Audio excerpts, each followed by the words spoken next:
नमस्कार साथियों, स्वागत है आप सभी का एक बार फिर से हमारे YouTube चैनल KNC कुसुम नेट क्लासेस में। साथियों, यदि आप हमारे साथ लगातार बने हुए होंगे तो आपको मालूमात होगा कि हम लोग पिछले 3 एपिसोड से बात कर रहे हैं बुद्धिज़्म पे, बौद्ध धर्म के बारे में बातें हो रही है, जिसमें मुख्य तौर पे हम लोगों ने बातें की थी महात्मा बुद्ध के प्रारंभिक जीवन से लेकर के उनके मृत्यु तक के बीच में जितनी भी घटनाएं घटी थी उन तमाम घटनाओं के बारे में क्रोनोलॉजिकल ऑर्डर में बहुत डिटेल में हम लोगों ने चर्चा की थी। उसके बाद हम लोगों ने बात किया था ज्ञान प्राप्ति के बाद उन्होंने बौद्ध धर्म का प्रचार प्रसार कहाँ कहाँ किया और कहाँ कहाँ उन्होंने उपदेश दिया। उसके अलावा कौन कौन से राजा और कौन कौन से विद्वान को उन्होंने धर्मशास्त्र की लड़ाई में हराया था। तो आज का लेक्चर हमारा बुद्धिज़्म पे तीसरा लेक्चर है और आज के लेक्चर में हम लोग बात करने वाले हैं बौद्ध साहित्य के बारे में, बौद्ध लिटरेचर के बारे में, जिसका अर्थ यह है कि आप किन लिटरेचर का अध्ययन करेंगे जिससे आपको बौद्ध धर्म के बारे में या फिर महात्मा बुद्ध के बारे में जानकारी प्राप्त होगी। तो ध्यान रखिएगा, बौद्ध लिटरेचर बहुत सारे हैं, ढेर सारे हैं, इसलिए एक एपिसोड में, एक लेक्चर में हमारा यह खत्म नहीं होगा। इसलिए एक एक करके लगभग 2-3 लेक्चर में हम लोग बौद्ध लिटरेचर को पढ़ेंगे, क्योंकि हम लोग UGC नेट की तैयारी कर रहे हैं और हम लोगों को JRF करना है, इसलिए हम लोग कोई भी बात शॉर्टकट में नहीं करेंगे। तो आइए फिर हम लोग आज के लेक्चर की शुरुआत करते हैं।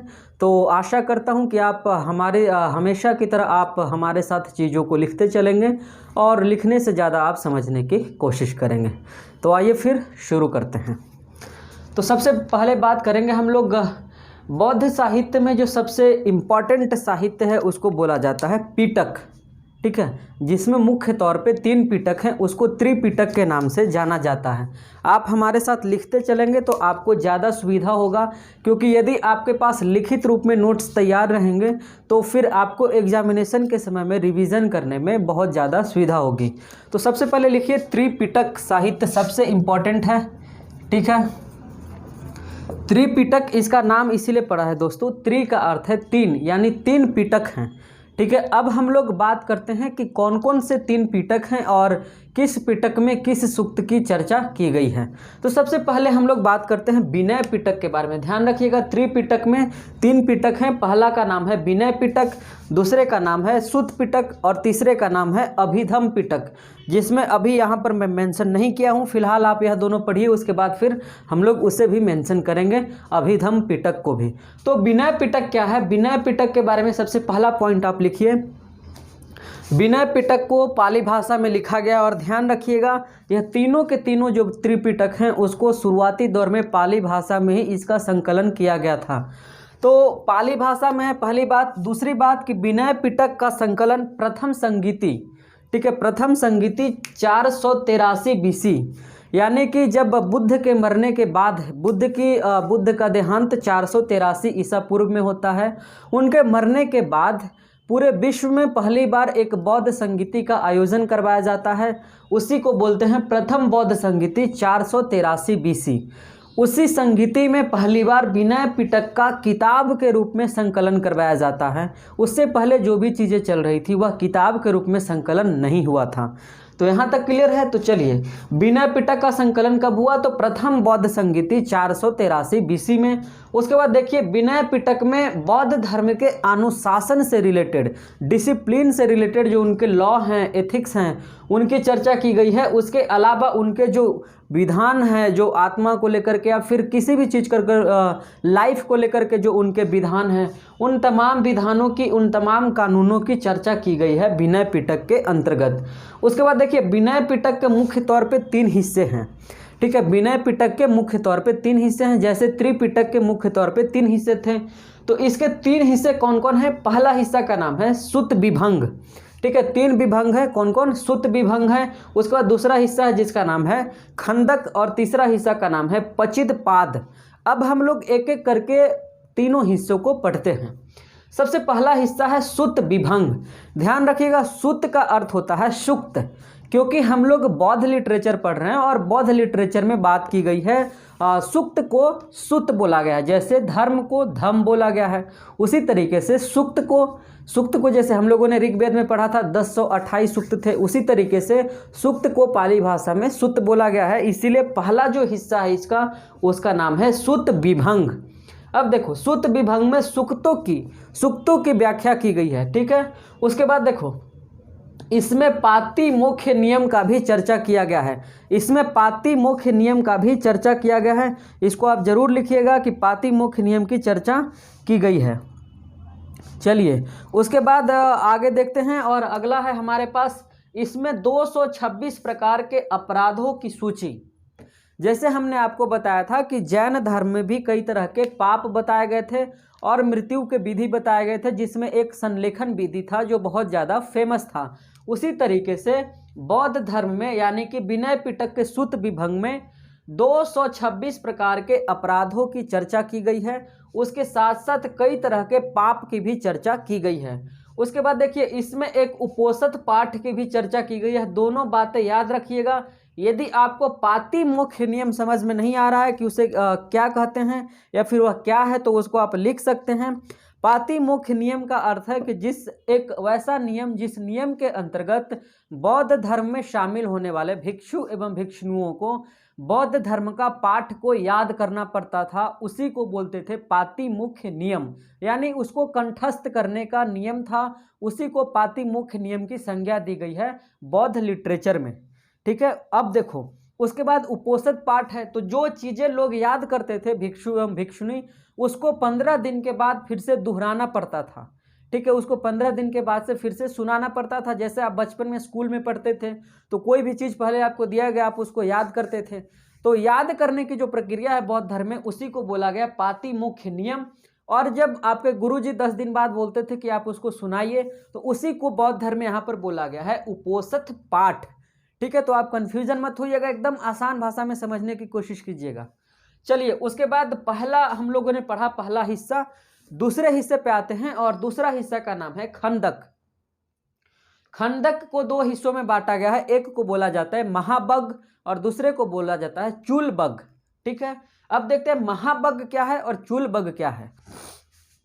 देखिए महाबग में बोध गया में 49 दिन की तपस्या की चर्चा की गई है। आपको पता होगा कि महात्मा बुद्ध को यानी गौतम बुद्ध को ज्ञान की प्राप्ति बोध गया में हुई थी, बोधि वृक्ष के नीचे और निरंजना नदी के तट पर।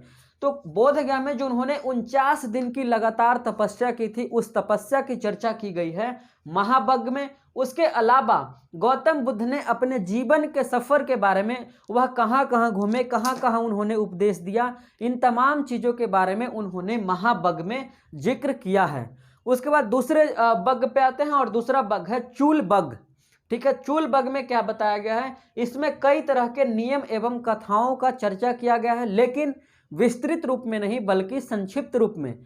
और कौन से नियम, बौद्ध धर्म से रिलेटेड आचार विचार, बौद्ध धर्म से रिलेटेड नियम, ठीक है। उसके बाद देखिए चूलबग प्रथम एवं सेकंड संगीति दोनों का विवरण देता है। प्रथम एवं सेकंड संगीति का क्या अर्थ है। प्रथम बौद्ध संगीति 483 ईसा पूर्व में हुआ था, जब बुद्ध का देहांत होता है। उसके बाद द्वितीय बौद्ध संगीति का आयोजन ठीक 100 साल बाद 383 ईसा पूर्व में किया जाता है। तो उन दोनों संगीति में क्या हुआ था, उस दौर की सामाजिक, आर्थिक, राजनीतिक, सांस्कृतिक स्थिति क्या थी, उन सारे चीज़ों का विवरण देता है कौन, चूलबग। उसके अलावा अनाथ पिंडक, आपको पता होगा एक अनाथ पिंडक व्यक्ति था जिन्होंने करोड़ों रुपया में खरीद करके जेतवन बिहार को किसको दिया था, बौद्ध संघ को दे दिया था। और बिहार क्या होता था, जिसमें बौद्ध भिक्षु पढ़ते भी थे और निवास भी करते थे। जैसे आपने सुना होगा नालंदा महाविहार, यानी कि नालंदा विश्वविद्यालय जिसको आप कहते हो, वही नालंदा महाविहार हुआ करता था। महाविहार का अर्थ है ढेर सारे विहारों का संग्रह, यानी कि एक बहुत बड़ा विहार। तो वहाँ पे बौद्ध धर्म के लोग रहते भी थे और पढ़ाई भी करते थे, उसी को विहार बोला गया है। और यही विहार आगे चल करके बिहार बन जाता है, जो कि आज बिहार राज्य के नाम से जाना जाता है। तो देखिए ध्यान रखिएगा, इसमें अनाथ पिंडक द्वारा जेतवन बिहार जो दान में दिया गया था बौद्ध संघ को, उसकी भी चर्चा की गई है चूलबग में। तो आपसे सवाल पूछा जाएगा कि वैसा कौन सा ग्रंथ है या फिर बौद्ध धर्म का वैसा कौन सा साहित्य है जिसमें बोध गया में 49 दिनों की महात्मा बुद्ध की तपस्या का जिक्र किया गया है, तो उसका नाम है महाबग, ठीक है। चलिए अब हम लोगों ने खंदक भी पढ़ लिया, अब हम लोग पढ़ते हैं पचिद पाद और परिवार, इसी को पचिद पाद को ही परिवार कहीं कहीं लिखा हुआ मिलता है, उसी को कहीं कहीं पे परिवार पाठ भी लिखा हुआ मिलता है।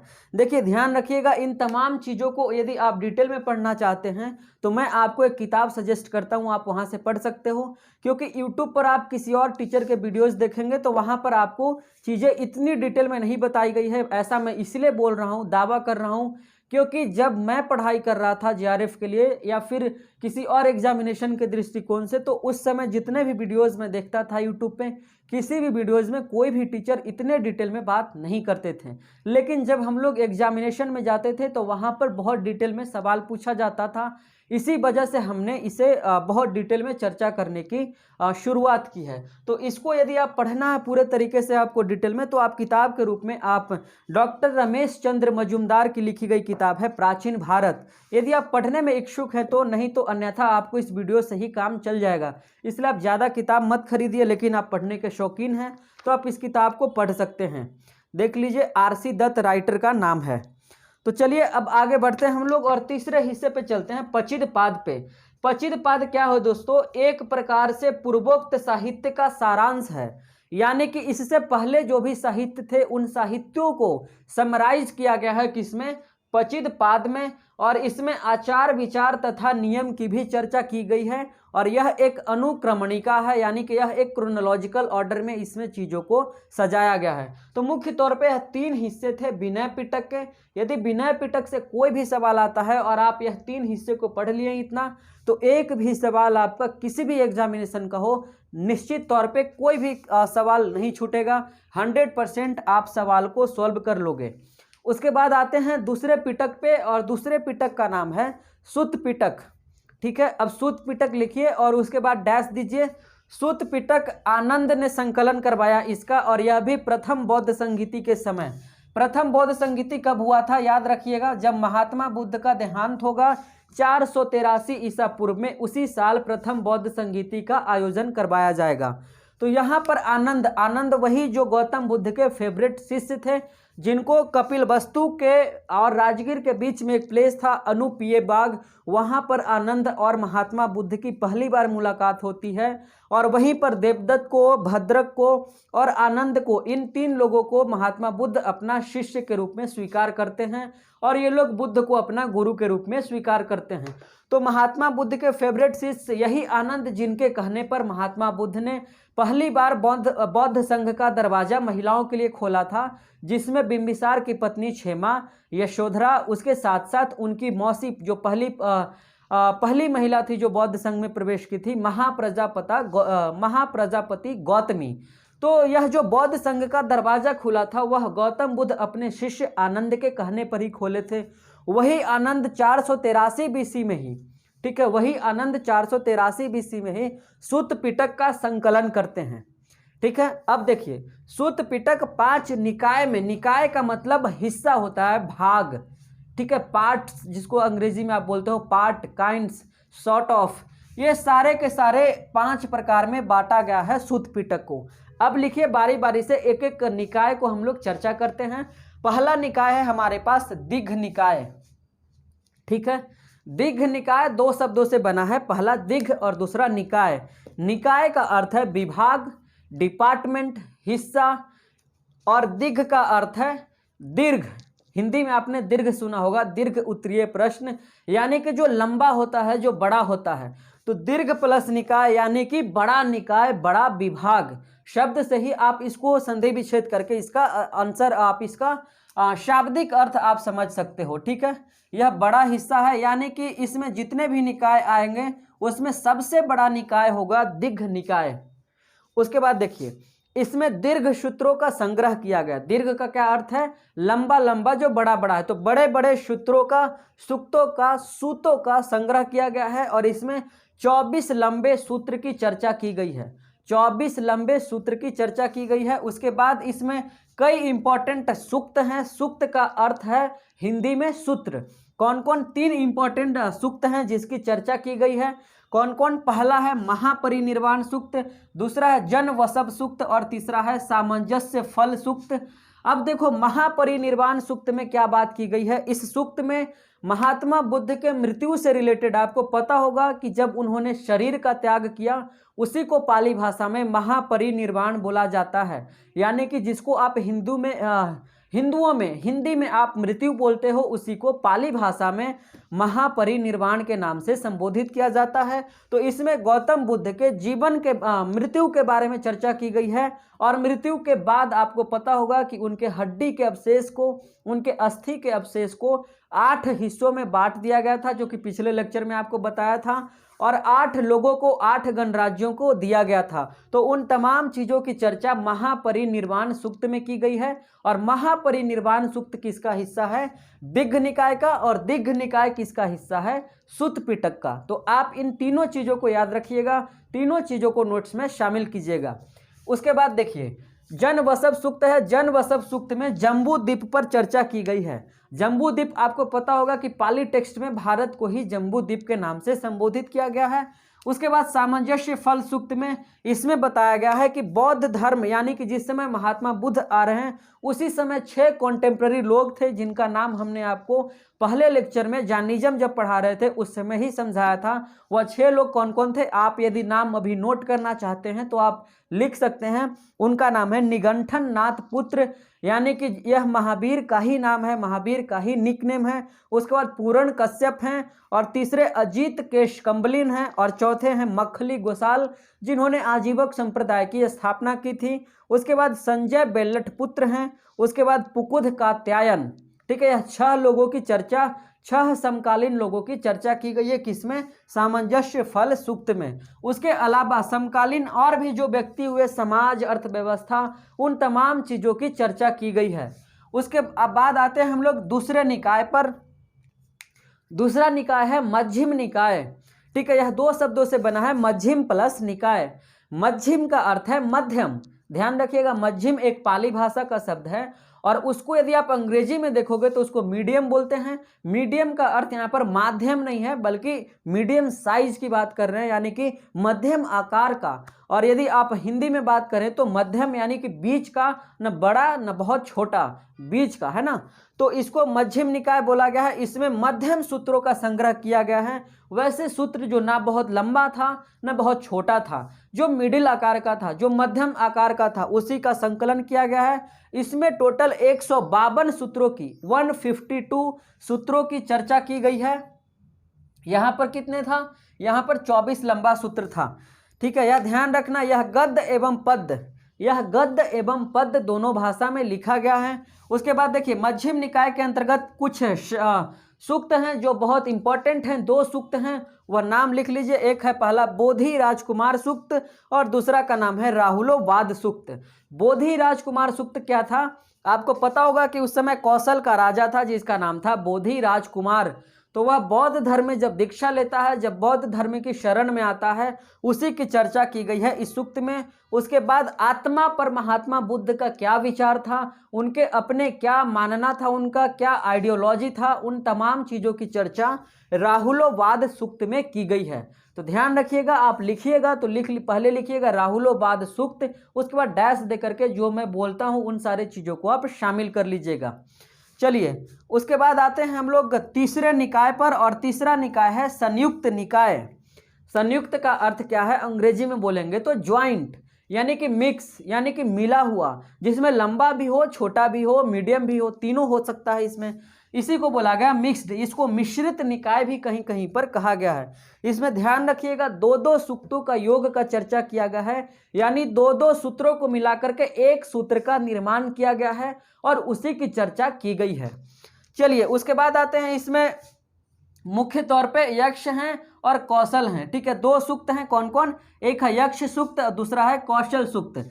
यक्ष सूक्त में मुख्य तौर पे बात की गई है बुद्ध का संवाद बौद्ध यक्षों के साथ और यक्षिणियों के साथ, बुद्ध का जो संवाद, कम्युनिकेशन इस्टेब्लिश होता है, उस कम्युनिकेशन की चर्चा की गई है यक्ष सूक्त में। उसके अलावा इसमें टोटल 56 सूक्तों की चर्चा की गई है। 56 का अर्थ है 56, हिंदी में बोलेंगे तो 56 सूत्रों की चर्चा की गई है। किसमें? संयुक्त निकाय में, ज्वाइंट निकाय के अंतर्गत। उसके बाद देखिए दूसरा सूक्त है कौशल सूक्त। कौशल सूक्त में बताया गया है, आपको पता होना चाहिए कि कौशल का राजा प्रसेनजित हुआ करता था।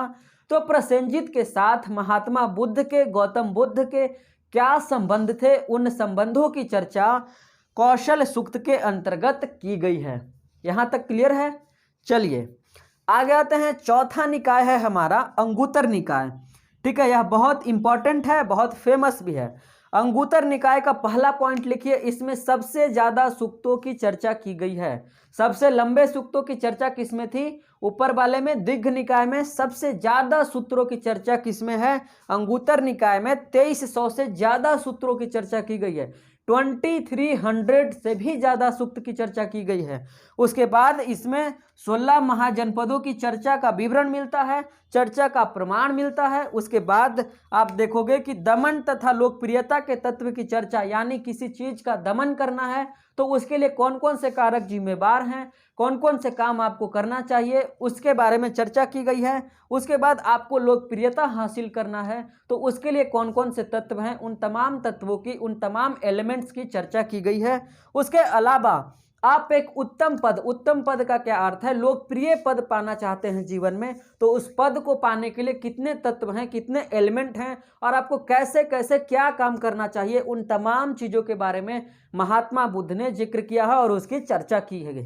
तो चलिए यहाँ तक क्लियर है। कहाँ है वह? अंगुत्तर निकाय में उसकी चर्चा की गई है। तो यह 4 निकाय हम लोगों ने पढ़ा है। एक निकाय और बचा हुआ है सूत पिटक का, और वह है 5वां निकाय, जिसको आप खुद्दक निकाय या कहीं कहीं आप खुंदक निकाय से भी के नाम से भी जानते हो।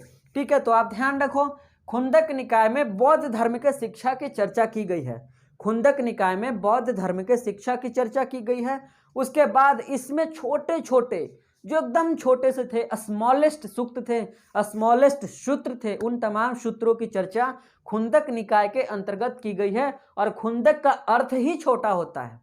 पाली भाषा में खुंदक का अर्थ ही छोटा होता है, एकदम छोटा छोटा छोटा छोटा।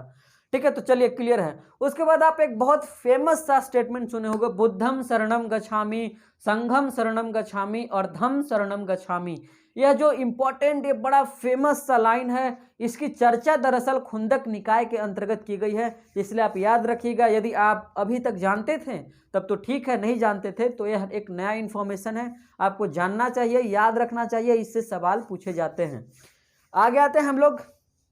खुंदक निकाय के कई सारे हिस्से हैं, उन हिस्सों के बारे में एक बार चर्चा हो जानी चाहिए, आप इसको भी शामिल कीजिएगा। पहला है जिसका नाम है खुंदक पाठ। ठीक है, खुंदक पाठ में 6 छोटे छोटे, 6 का अर्थ है 6 छोटे छोटे, 6 स्मॉलेस्ट मंत्रों की चर्चा की गई है, सूक्तों की चर्चा की गई है, सूत्रों की चर्चा की गई है। उसके बाद दूसरा हिस्सा, इसका नाम है धम्म पद। धम्म का क्या अर्थ है? धम्म का अर्थ है धर्म, और पद का अर्थ है जिस पद पे, जिस आचार विचार कानून पे जो चलता था। इसीलिए धम्म पद में आचार संबंधी बातों का जिक्र किया गया है। आचार संबंधी, आचार का मतलब आपके बिहेवियर संबंधी, आप जो एक्ट करते हो उन एक्ट से रिलेटेड इसमें बातें की गई है। उसके बाद तीसरा इसका हिस्सा जिसका नाम है उदान।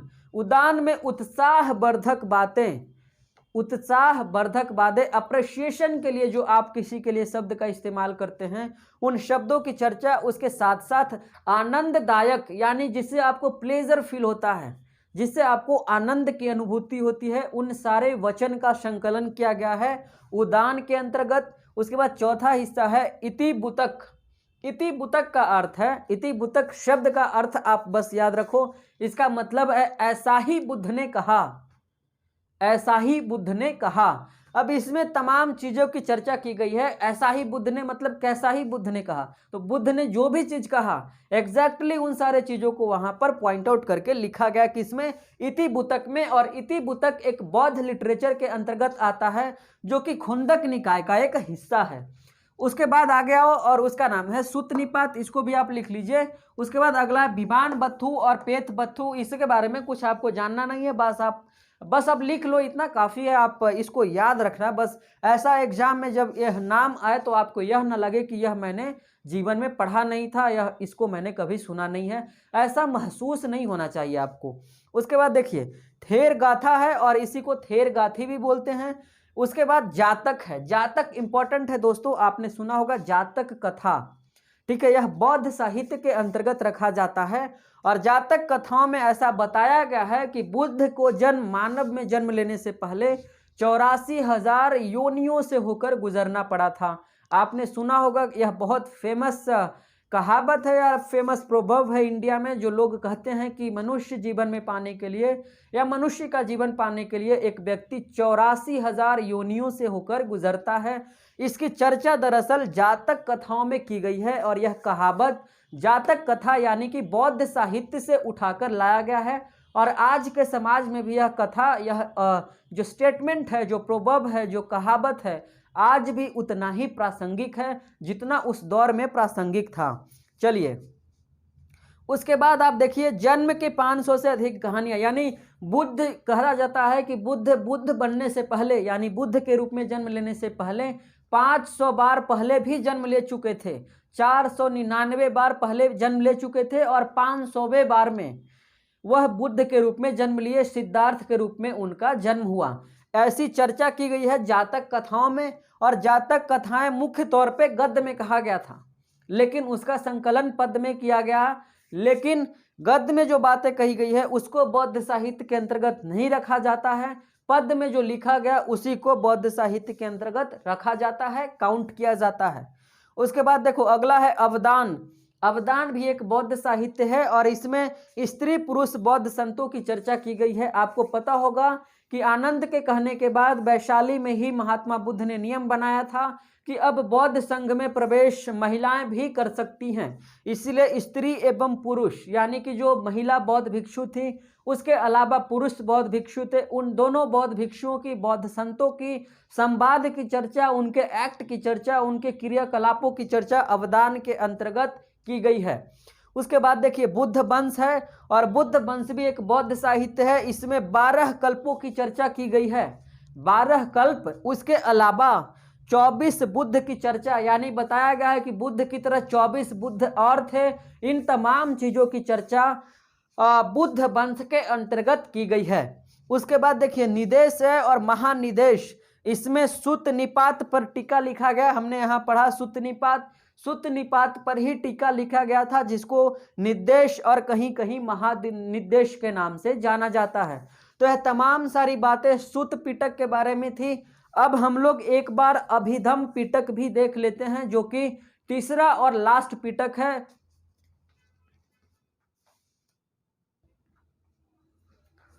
और साथियों, अब हम लोग बात करते हैं तीसरे पिटक के बारे में। और हमने बताया था आपको कि 3 पिटक है, तो तीसरा पिटक है हमारा अभिधम पिटक। ठीक है, अभिधम पिटक को बुद्ध वचन भी कहा जाता है, यानी कि इसमें बुद्ध के वचनों का, यानी बुद्ध जिन जिन बातों को बोले थे, जो जो उनके वचन थे, उन सारे वचन का संग्रह किया गया है और उसी को पाली भाषा में अभिधम पिटक के नाम से जाना गया है। अब देखिए, अभिधम पिटक का संकलन तृतीय बौद्ध संगीति में, यानी तृतीय बौद्ध संगीति का आयोजन अशोक के समय का बात हो रही है और इसका अध्यक्ष रहता है मोगलीपुत्तम तिश। ठीक है, मोगलीपुत्तम तिश इसके अध्यक्ष रहते हैं। अब देखिए, इसमें प्रश्न और उत्तर शैली की बातें की गई है। ठीक है, यानी कि कोई व्यक्ति प्रश्न पूछ रहा है और बुद्ध उसका उत्तर दे रहे हैं। इन्हीं चीज़ों की चर्चा की गई है। यानी कि पहला सवाल आपसे पूछा जाता है कि अभिधम पिटक किस स्टाइल में है, किस शैली में है, तो ध्यान रखिएगा, उसको बोला जाता है प्रश्नोत्तर शैली में है, यानी प्रश्न उत्तर शैली में, क्वेश्चन आंसर स्टाइल में। ठीक है, चलो उसके बाद देखो, इसको रिच डेविस नाम के एक फिलोसफर हुए हैं, हिस्टोरियन, और वो बहुत बड़े स्कॉलर हुए। उन्होंने कहा कि इसे तत्व विज्ञान के नाम से भी जाना जाता है। तत्व विज्ञान के नाम से किसे जाना जाता है? अभिधम पिटक को। किन्होंने कहा है? रिच डेविस ने।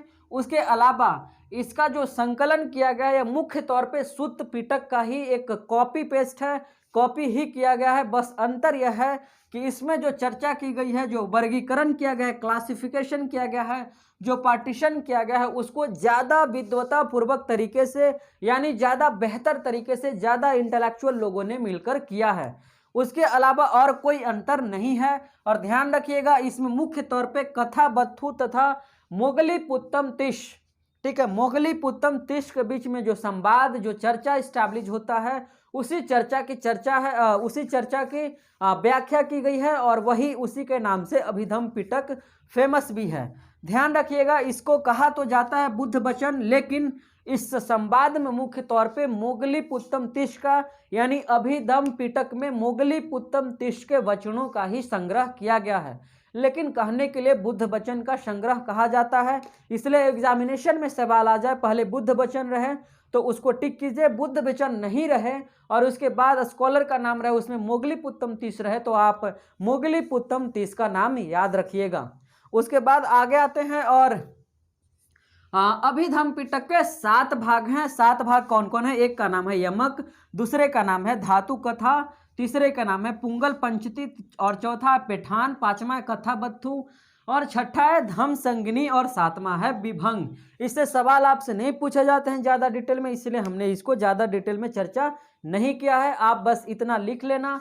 यदि आप इतना अभिधम पिटक से जानते हो तो एक भी सवाल आपका नेट जेआरएफ का, यूपीएससी बीपीएससी किसी भी एग्जामिनेशन से आपका छूटने वाला नहीं है। तो चलिए दोस्तों, आज का लेक्चर यहीं पे ख़त्म करते हैं। आज के लेक्चर में हम लोगों ने बात किया है बौद्ध साहित्य के बारे में, जिसमें मुख्य तौर पे हमारी चर्चा त्रिपिटक के ऊपर हुई है। अगले लेक्चर में हम लोग फिर से बात करेंगे बौद्ध साहित्य के बारे में, क्योंकि बौद्ध साहित्य थोड़ा सा लंबा चैप्टर है, इसीलिए कम से कम इसमें 2 से 3 एपिसोड लगेंगे। इसलिए आप थोड़ा पेशेंस रखिएगा, मन लगा करके पढ़िए और ऐसे ही बने रहिए। ध्यान रखिएगा, वीडियो जाने में कभी कभी लेट हो जाए तो आप हिम्मत मत खोइएगा, धैर्य मत खोइएगा, आप आराम से पढ़िए, डिटेल में पढ़िए। So thank you very much guys to join me. फिर मिलेंगे अगले एपिसोड में। शुक्रिया, बाय बाय, टेक केयर।